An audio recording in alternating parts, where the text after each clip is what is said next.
Hi. Often, when we hear of sayings from old scriptures, the tendency is for us to write it off as ancient. However, there is one book which somehow seems to have maintained its relevance over all these years, and that's the Bhagavad Gita. So it gladdens us when modern day theory is able to corroborate the sayings of the Bhagavad Gita and show us how relevant the philosophy is even today in our lives. I have with me P.K.Saru, who's a teaching and supervising transactional analyst with a specialization in psychotherapy and counseling. She has worked for over 23 years in this field and is also, incidentally, a lawyer. But she chose to remain in the field of psychology and psychotherapy. Saru hails from Kerala, but is settled in Coimbatore and works there. And very important, she has a passion for synthesizing TA with ancient Indian philosophical scriptures. So Saru, welcome to Infinum. Thank you, Sridhar. And I will ask a few questions on the paper that you've written about TA and the relevance of TA in Bhagavad Gita. Yeah, the correlation of transactional analysis and Bhagavad Gita. That's right. I used to be very interested in philosophy right from the beginning. But in those days, I used to read a lot of Jean-Paul Sartre, Gandhar Grass, Viktor Frankl, and many other philosophy books. In the 60s, I went to Calcutta and I was staying in Ramakrishna Mission Guest House, International Guest House, there where the director was Swami Ranganathananda. And he used to give Gita discourses on every Wednesdays. I was very curious. Once I went, I was very impressed by the pragmatic and practical view of Gita to move on in life. Thereafter, I really went for every session, and that was my influence. And I used to have a lot of discussions with Swamiji about philosophy, about Quran, about other Vedantic frameworks, and that was a lot of energy and enthusiasm for me. So what brought you to TA? That's an interesting question. I was always interested in people and their relationships, starting from my dad and mom.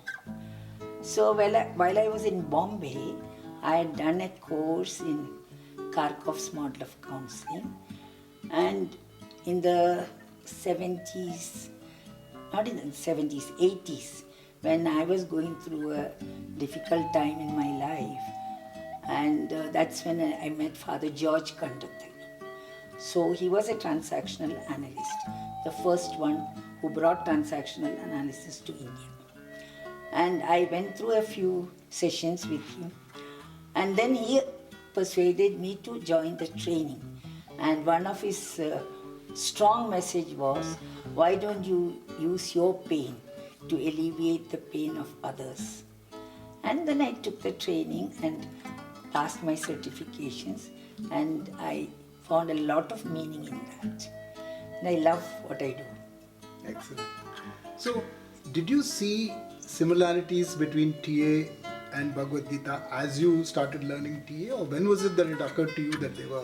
Yeah, I wanted to do something very innovative of my own for my presentation, for my transactional analysis training, last exam. So that is when it struck me. You know, the goal of transactional analysis is autonomy. And then Gita also talks about what is the goal of the evolutionary goal of human beings. It is that sthita prajna or the samatva bhava. And even in TA it is the same.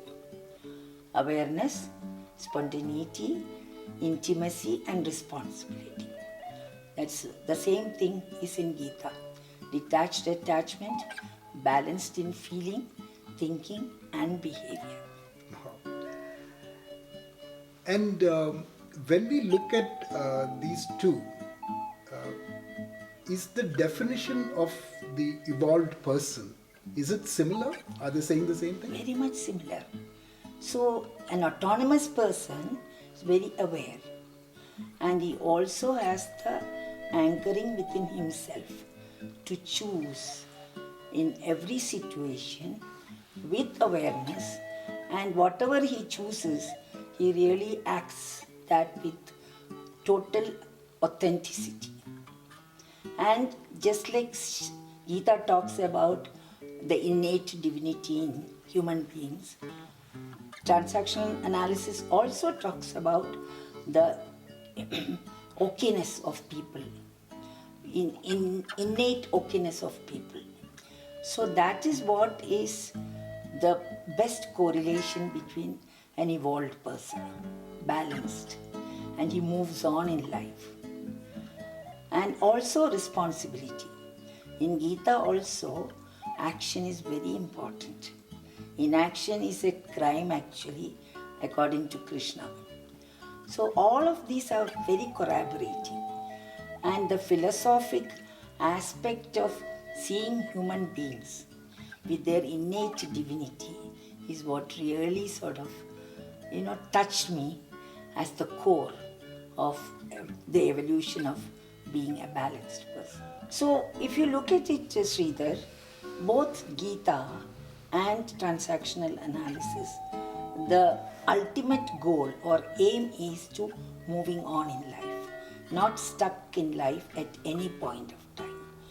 In any situation, any point of time, you have the choice to move on in life. And that's what is really, impressive for me in both.